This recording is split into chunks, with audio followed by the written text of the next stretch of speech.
तो इस वीडियो में हम लोग 2019 का पेपर उठाए हैं। ये पेपर का PDF आपको मिल जाएगा। हर एक वीडियो में एक पेपर को सॉल्व करेंगे और उस पेपर की हेल्प से हम लोग कुछ टॉपिक्स को अभी क्विक रिवीजन करते रहेंगे। जैसे अगर 2019 के इस पेपर की बात करें तो इस पेपर में जो पैटर्न बताया गया था कि क्वेश्चन नंबर 1 जो आता है 18 नंबर का, जिसमें आपको फ्रंट व्यू, टॉप व्यू और साइड व्यू आता है बनाने के लिए, वो इस क्वेश्चन में न दिया था। क्योंकि पहली बार इस पेपर, इससे पहले जो पेपर पैटर्न होता था वो 50 नंबर का था। 2019 में इसने पेपर का पैटर्न बदला था और अब ये पेपर 50 नंबर का ना होके 60 नंबर का कर दिया था। तो ये पहला पैटर्न था चेंज होने का मार्किंग के स्टैंडर्ड से। इसमें पहला क्वेश्चन तो दिया गया था कि ड्राइंग कार्य हेतु आवश्यक उपकरणों की सूची बनाई। तो आपको सिंपली एक सूची बनाने के लिए बोला है। अब ये अगर देखा जाए तो पहले का 4 नंबर का क्वेश्चन था, ठीक है। अब 4 नंबर के क्वेश्चन में आप जितनी भी सूची रख सकते हो। आपके पास पेंसिल है, आपके पास इरेज़र है, आपके पास बहुत सारी चीज़ें, मिनी ड्राफ्टर है, ट्राई स्क्वायर है, कंपास है, प्रोटेक्टर है, ऐसे जितने भी उपकरण हैं उन सभी उपकरणों की एक सूची बनानी थी। तो 4 नंबर के क्वेश्चन में आपको सिर्फ एक सूची बना के रख देनी चाहिए और मेरे ख्याल से कम आप 10 सूची अगर बना देंगे तो आपको 4 में से पूरा 4 नंबर दे देता है। तो ठीक है। दूसरा, पहले का जो बी क्वेश्चन था उसमें फिर से लेटर राइटिंग की बात की गई थी। इससे पहले वाले वीडियो में आपको लेटर राइटिंग के बारे में बताया गया था। फिर से एक बार क्विक रिवीजन कर देते हैं। जब भी लेटर राइटिंग में कितने भी हाइट का, जैसे इसमें बोला है कि 10 मिलीमीटर ऊंचाई का एकल प्रयास ऊर्ध्व कैपिटल लेटर, एकल प्रयास मतलब सिंगल स्ट्रोक, और ऊर्ध्व कैपिटल मतलब वर्टिकल कैपिटल लेटर लिखने को बोला है। और ये बोला है लिखने के लिए ब्यूरो ऑफ इंडियन स्टैंडर्ड। तो ब्यूरो ऑफ इंडियन स्टैंडर्ड लिखने का तरीका यही होता है कि पहले आप जितने हाइट का बोला है उस हाइट का उतने हाइट की एक और बॉक्स बना लीजिए। जैसे यहाँ पे 10 mm हाइट का बोला है तो 10 mm हाइट का मतलब हो गया 1 सेंटीमीटर, ठीक है। जो भी हाइट बोलेगा वो हाइट का एक बॉक्स बना लीजिए सिंपली। और ये बॉक्स जो बनेगा वो हल्के पेंसिल से बनेगा। सिंपली एक बॉक्स बना लिए। अब इसी के अंदर लिखना है आपको लेटर्स, आपके दोनों ऊपर अपर लिमिट और जो नीचे लिमिट है इनको टच होते हुए बनने चाहिए। अब जैसे लिखा है ब्यूरो ऑफ इंडियन स्टैंडर्ड लिखने का, इसमें फिर से बताया गया था इसमें स्पेलिंग मिस्टेक का ध्यान रखिएगा। स्पेलिंग मिस्टेक में अगर एक वर्ड छूट गया या एक सेंटेंस छूट गया या सॉरी एक वर्ड छूट गया या एक सीधे सीधे लेटर छूट गया तो उसके भी नंबर काटते हैं, ठीक है। अब जैसे ब्यूरो ऑफ इंडियन स्टैंडर्ड लिखा है और सिंगल स्टिक बोलने को लिखा है तो सिंपली लिखना क्या है, बी जैसे बनता है। अब आपको बनाने का तरीका पता है, यू आर, ठीक है। स्पेलिंग देखते रहिए। ओवर कॉन्फिडेंस में लड़के कि हमको तो स्पेलिंग आती है, हम क्यों स्पेलिंग देखें। ओवर कॉन्फिडेंस में गलती स्पेलिंग मिस्टेक से ही हो जाती है, ठीक है। तो उस और ओवर कॉन्फिडेंस में ना रहिएगा। समझ में आ रहा है। दो वर्ड्स के बीच में गैप एक एज्यूम करके रखिए कि हमको जो भी गैप देना है वो सेम एक single stroke of Indian standard. अब इंडियन जैसे भी आई ऐसे बनाते हैं, एन ऐसे लेते हैं, ठीक है। फिर डी आपके पास बॉक्स होगा, उस बॉक्स में आपको सेट करना है डी एन, ठीक है। तो स्पेलिंग का भी ध्यान दीजिएगा। लेटर्स, दो लेटर्स के बीच का गैप देखिएगा, वर्ड्स के बीच का गैप सेम होना चाहिए, ठीक है। ये ध्यान दीजिएगा और एक बार में साफ़ सुथरे, ये फिर से बोला गया है ये जो बॉक्स बनेगा वो हल्के पेंसिल से ही बनाइएगा।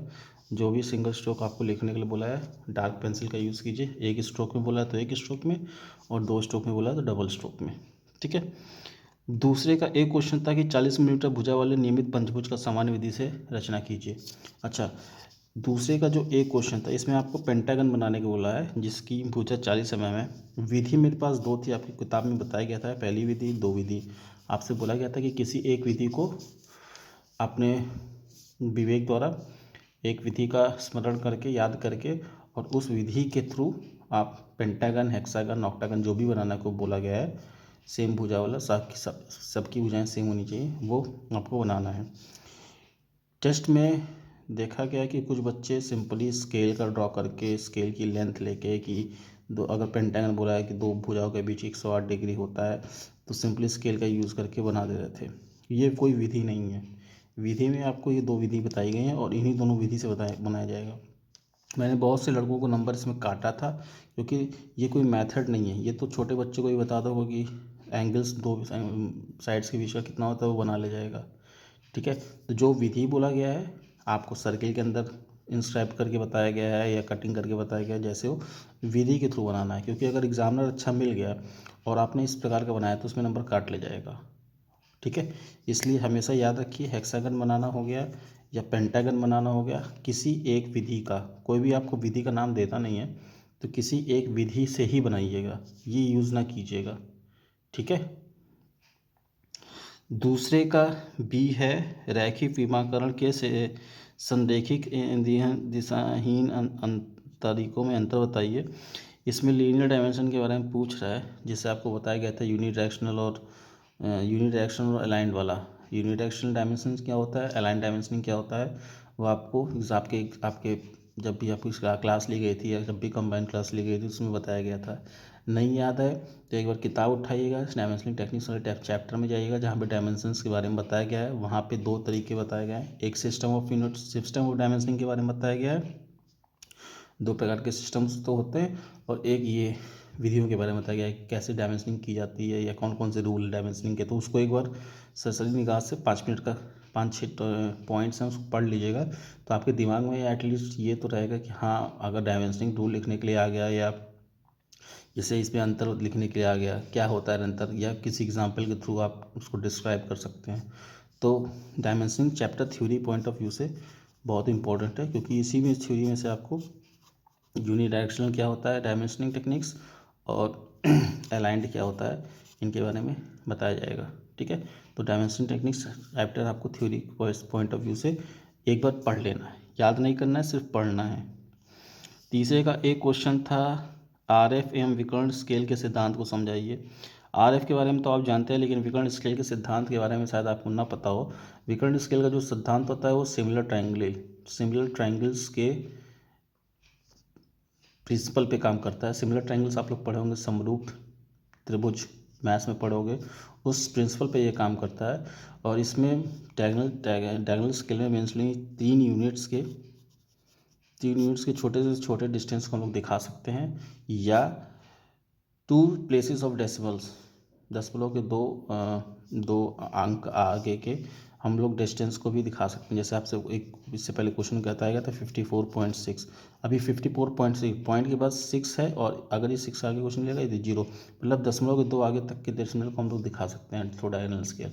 तो थ्रू डायगोनल स्केल हम लोग 3 यूनिट्स के छोटे से छोटे डायमेंशंस को दिखा सकते हैं, या दशमलव के बाद के 2 अंक के के जो भी दूरी होती है उसको हम लोग सिंपली इसमें अंकित कर सकते हैं।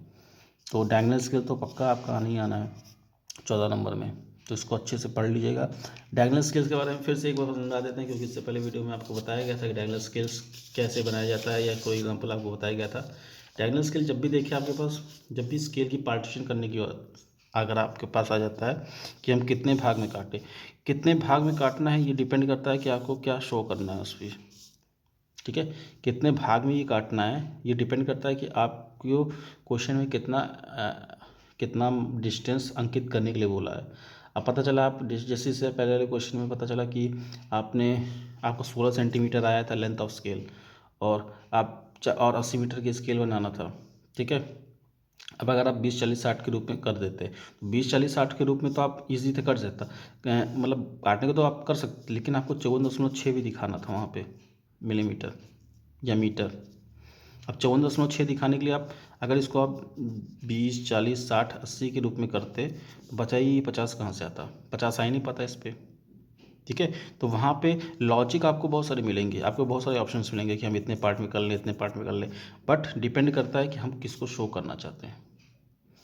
ठीक है, ये शो करना डिपेंड करता है कि आप कितने पार्ट में डिवाइड करोगे। हर क्वेश्चन में ज़रूरी नहीं है कि 80 मीटर बोल दिया तो उसको 8 पार्ट में ही करना है।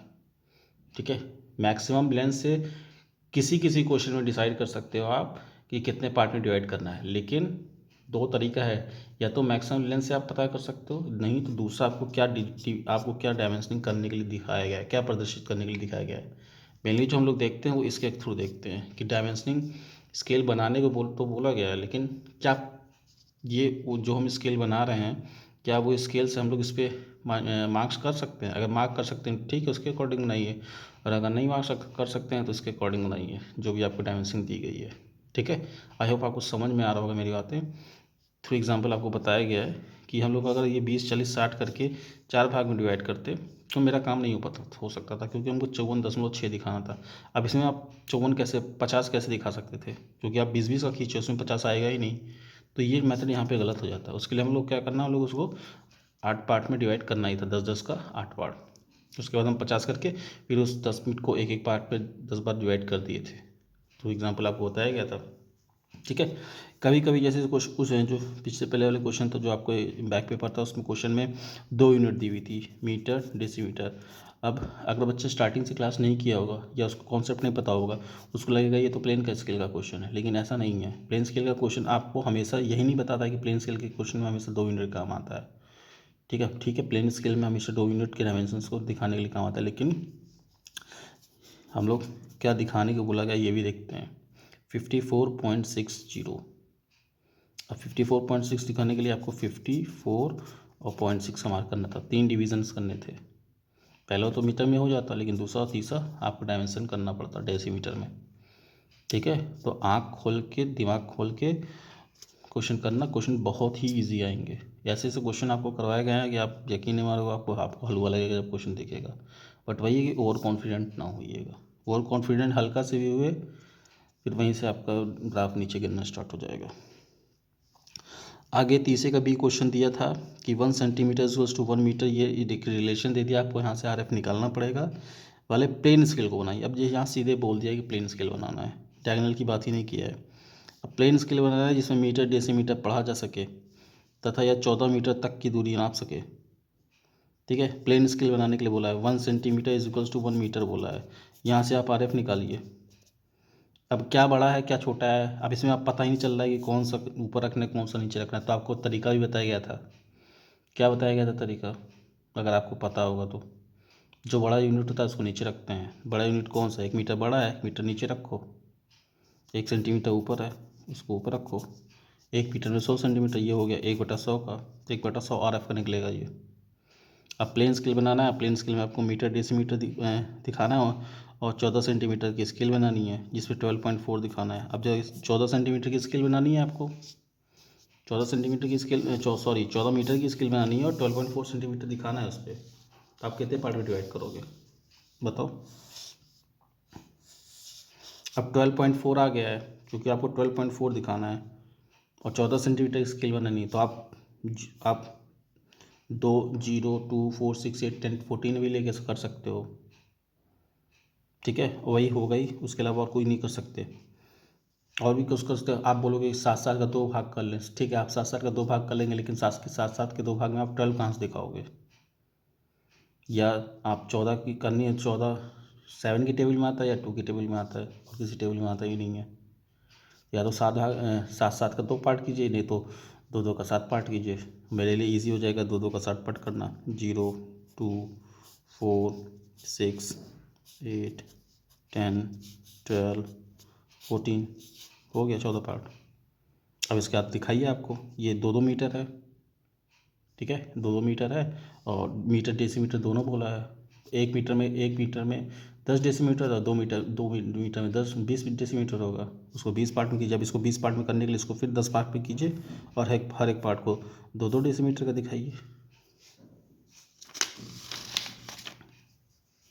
अब ये 2 मीटर है ना, इसको फिर 10 पार्ट में कीजिए। सीधे सीधे कटेगा क्योंकि प्लेन स्केल है। तो इसको भी दिखाइए 2 डेसीमीटर, 4, 6, 8, 10, 12, 14, 16, 18, 20 ऐसे करके। और उसका जो भी अंकित करने के लिए बोला है उसको अंकित कीजिए। यहाँ से स्टार्ट कीजिए 2, 4, 6, 8, 10, 12, 12.4 के लिए 4 सेंटीमीटर वाला जो आएगा, 4 डेसीमीटर जो लाइन होगी वहाँ से उसको डेंसिंग करके कर लीजिएगा। डायगोनल स्केल की ध्यान दीजिएगा। डायगोनल स्केल, हाँ, एक चीज़ और ध्यान दीजिएगा। डायगोनल स्केल में जब भी मार्किंग करने के लिए आएगा तो हम लोग जब भी मार्किंग करेंगे वो स्केल के अंदर ही करेंगे। जैसे 54.6 करने के लिए आया तो उसके अंदर ही करेंगे पॉइंट लगा के, इस प्रकार से। लेकिन जब भी प्लेन स्केल के आएगा तो प्लेन स्केल की डायमेंशनिंग हम लोग बाहर करेंगे, जो भी आपसे बोला गया है। आप ऊपर लिख सकते हो 12.4 मिलीमीटर या मीटर। तो ये ध्यान दीजिए, डायगोनल स्केल में बाहर अंदर करते हैं और प्लेन स्केल में बाहर करते हैं, क्योंकि 19 वाले 2019 के पेपर में जो क्वेश्चन आया था ये प्लेन स्केल का आया था। इसको सॉल्व कीजिएगा, आप ध्यान देखिएगा, आपको सब समझ में आ जाएगा। RF आपको निकालना था, निकालने का तरीका बताएं हैं कि जो यूनिट बड़ी होती है उसको नीचे कर देते हैं। मीटर सेंटीमीटर में मीटर बड़ी, मीटर को नीचे कर दो, उसको इजीली सेंटीमीटर में कन्वर्ट किया जा सकता है। 1 मीटर में 100 सेंटीमीटर, ये रेशियो आ गया 1:100। 14 मीटर की स्केल में नहीं, 12.4 मीटर दिखाना है। ठीक है। 14 का ये क्वेश्चन था कि कोणीय प्रक्षेप पर संजय तथा परम कोणीय अंतर बताइए। एंगल प्रोजेक्शन के बारे में आपको पूछा था। एंगल प्रोजेक्शन होता क्या है, प्रोजेक्शन ऑफ एंगल क्या होता है, एंगल प्रोजेक्शन क्या होता है, और फर्स्ट एंगल प्रोजेक्शन और थर्ड एंगल प्रोजेक्शन में आपको अंतर बताना है। आपको फिर से रिवाइज करवा देते हैं, फर्स्ट एंगल प्रोजेक्शन और थर्ड एंगल प्रोजेक्शन में क्या अंतर होता है। सबसे बेसिक अंतर होता है क्या, मान लो कोई फिगर है क्वाड्रेंट में है, इसे बोलते हैं आप लोग फर्स्ट एंगल प्रोजेक्शन, इसे बोलते हैं आप लोग third angle projection. First angle projection में ऑब्जेक्ट यहाँ पे रखा रहता है, ऑब्जर्वर मेरा यहाँ पे रहता है, ये ऑब्जर्वर है जहाँ से ऑब्जर्वर देख रहा है। ठीक है, तो ऑब्जेक्ट ये होता है प्लेन ऑफ प्रोजेक्शन, जिसे आप PPHP बोल रहे थे,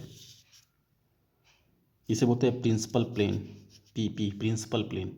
तो फर्स्ट एंगल प्रोजेक्शन में क्या होता है, फर्स्ट एंगल प्रोजेक्शन में क्या होता है कि ऑब्जेक्ट जो मेरा होता है वो प्रिंसिपल प्लेन और ऑब्जर्वर के बीच में रहता है। इसी का उल्टा हो जाता है third angle projection.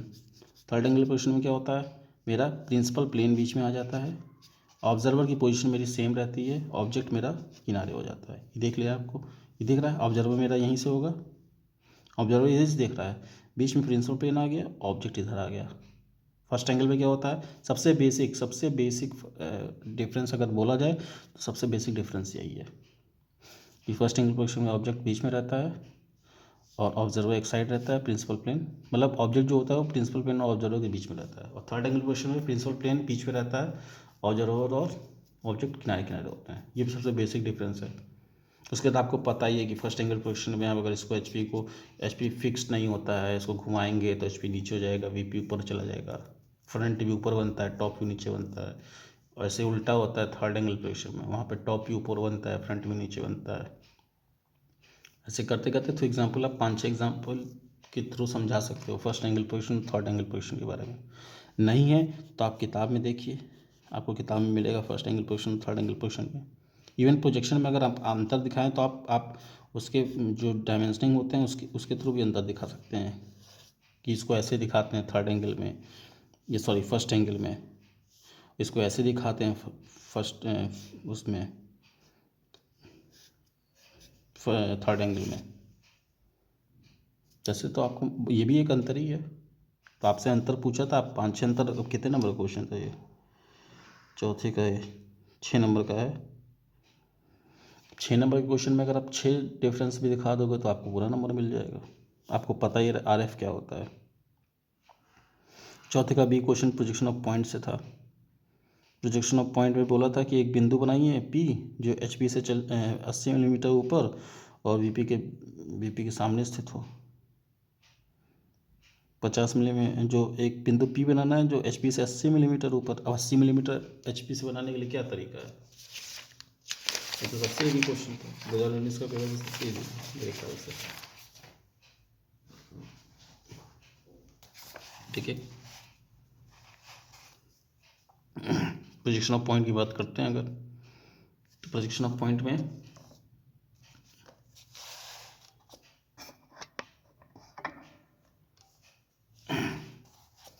Projection of point कैसे होता था, क्योंकि आपको पता है कि फर्स्ट एंगल प्रोजेक्शन पे मेरा फ्रंट व्यू ऊपर, टॉप व्यू नीचे बनता है, और थर्ड एंगल प्रोजेक्शन क्या होता है, टॉप व्यू ऊपर होता है, फ्रंट व्यू नीचे होता है। अब ये क्वेश्चन बोला है कि 80 मिलीमीटर एक पॉइंट P बनाना है। पॉइंट P बनाने की विधि क्या है, पहले हमको एक XY लाइन, एक रेफरेंस लाइन बनानी पड़ती है। ठीक है, उस रेफरेंस लाइन के हेल्प से हम लोग ऊपर नीचे अपना डिस्टेंस लेते हैं। अब क्योंकि ये 80 मिलीमीटर HP से ऊपर बोला है और VP के सामने बोला है, उसका मतलब 80 मिलीमीटर ऊपर VP के सामने, यही तो प्रोजेक्शन लाइन बनती थी ऐसे। ये आपका फर्स्ट एंगल हो गया 80 मिलीमीटर ऊपर HP से VP के सामने, VP के ऊपर HP के ऊपर VP के सामने फर्स्ट एंगल प्रोजेक्शन होता है। अब ये डिस्टेंस दिया हुआ है 80 मिलीमीटर HP से ऊपर बोला है और VP से बोला है 50 मिलीमीटर सामने। जहाँ जिधर बोलता है उसको उल्टे बनाते हैं, और फर्स्ट एंगल दिख ही रहा है, पॉइंट से ही, पॉइंट की स्थिति से आपको पता चल जा रहा है कि फर्स्ट एंगल पोजीशन का क्वेश्चन है। फर्स्ट एंगल की पोजीशन में वीपी ऊपर होता है, एचपी नीचे होता है। वीपी में एचपी का बनेगा, एचपी से जो दिया हुआ डिस्टेंस है वो वीपी में बनेगा, उल्टा बनता है। एचपी से 80 मिलीमीटर एचपी से ऊपर बोला है तो वो वीपी में दिखेगा। तो हम लोग एक प्रोजेक्शन लाइन खींचेंगे, एक हल्की पेंसिल से प्रोजेक्शन लाइन खींचेंगे, ये डार्क रहेगा। एक हल्की पेंसिल से प्रोजेक्शन लाइन खींचने के बाद अब 80 मिलीमीटर एचपी से ऊपर बोला है तो वो वीपी में बनेगा। यहाँ से आपको स्केल से 8 सेंटीमीटर ऊपर आपको एक पॉइंट बनाना पड़ेगा। अब क्योंकि वीपी में बन रहा है, वीपी हम लोग जो भी बनाते हैं डैश के साथ बनाते हैं, तो पॉइंट पी है तो ये पी डैश हो जाएगा। ठीक है, ये 80 हो गया। 30 मिलीमीटर वीपी के सामने बोला है तो वो एचपी में दिखेगा। तो यहाँ से 30 मिलीमीटर नीचे आपको, क्योंकि एक ही पोजीशन लाइन में बनेगा, एक ही पॉइंट है ना, पॉइंट पी की दो स्थिति बना रहे हैं। पॉइंट पी अगर फ्रंट व्यू से देखेंगे क्या दिखेगा, कहाँ पे दिखेगा, टॉप व्यू से देखेंगे तो कहाँ पे दिखेगा, उसकी बात कर रहा है। ठीक है, 30 मिलीमीटर नीचे आपको यहाँ पे पॉइंट पी दिखेगा, दूसरा पॉइंट, क्योंकि एच पी पे बन रहा है, यहाँ पे विदाउट डैश पर दिखाते हैं। अब डायमेंशनिंग करने का तरीका भी आपको बता देते हैं। डायमेंशनिंग जब भी कीजिएगा फिगर से थोड़ा हट के कीजिएगा, और बनने का तरीका आपको ये बताया गया है। एक ही मेथड है बनाने करने का, ये भी सही मेथड है। दूसरा मेथड ये है, आप ऐसे भी कर सकते हो डायमेंशनिंग, इस पर 80 ऐसे लिख दो। ठीक है, देख लीजिए ऐसे डायमेंशनिंग जब भी करना हो, एक मेथड ये है, ये 80 ऐसे लिख दो उसके ऊपर। दूसरा मेथड ये है, अगर आपको पेट फाड़ने वाला बनाना है तो बीच में लिख के 80, ये भी डायमेंशनिंग करने का मेथड है। और with extension line, extension line देना भी ज़रूरी है। एक्सटेंशन लाइन हमेशा पतले पेंसिल्स से ही बनेगा। एक्सटेंशन लाइन के साथ आप एच दीजिए, कोई नहीं काट सकता तो डायमेंशनिंग का।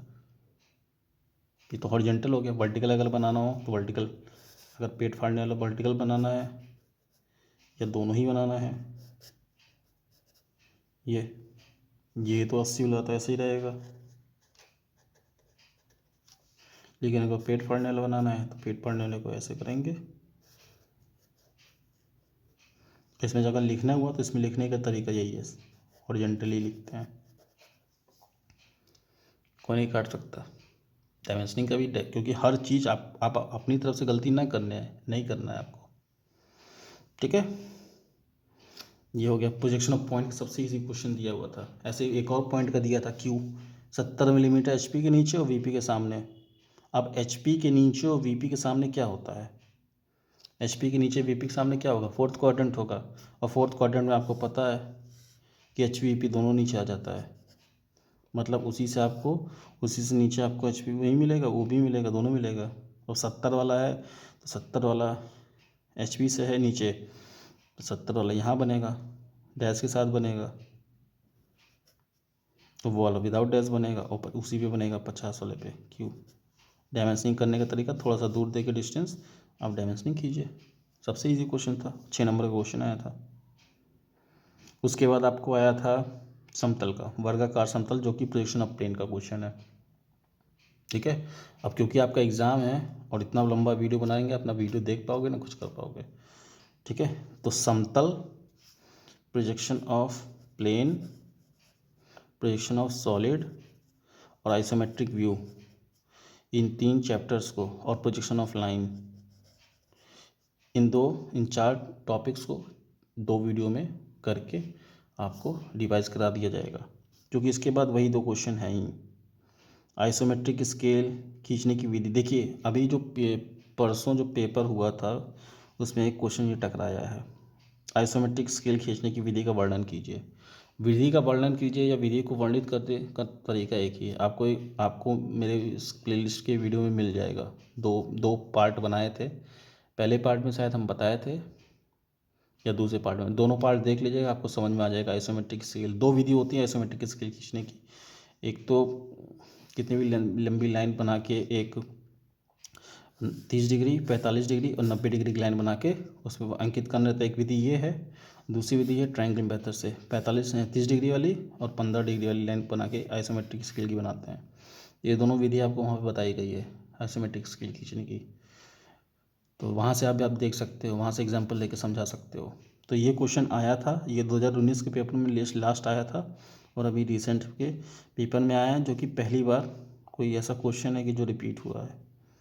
ठीक है, उसके बाद बेलेव ने शंकु के सतह के घूर्णन के परीक्षण सॉलिड ऑफ रिवोल्यूशन की बात कर रहा है कि जब भी किसी कोन के किस पार्ट को हम लोग रिवॉल्यूट कर देंगे 360 डिग्री के कोन बन जाएगा, या अगर आप किसी लाइन को अगर 360 डिग्री घुमा दोगे तो एक सिलेंडर बन जाएगा। सॉलिड ऑफ रिवॉल्यूशन की बात की गई थी, आपको थ्योरी में बताया गया था। उसके बाद ये प्रिज्म है, मतलब एक ही, हाँ ये किया 2019 में, प्लेन का भी क्वेश्चन दे दिया और प्रिज्म का सॉलिड का भी क्वेश्चन दे दिया है। तो ये 4 टॉपिक आपको हम 2 वीडियो में और हर एक वीडियो आजकल में एक जो अभी ये वाली जो अपलोड होगी और डिपेंड करता है आपके व्यू पे।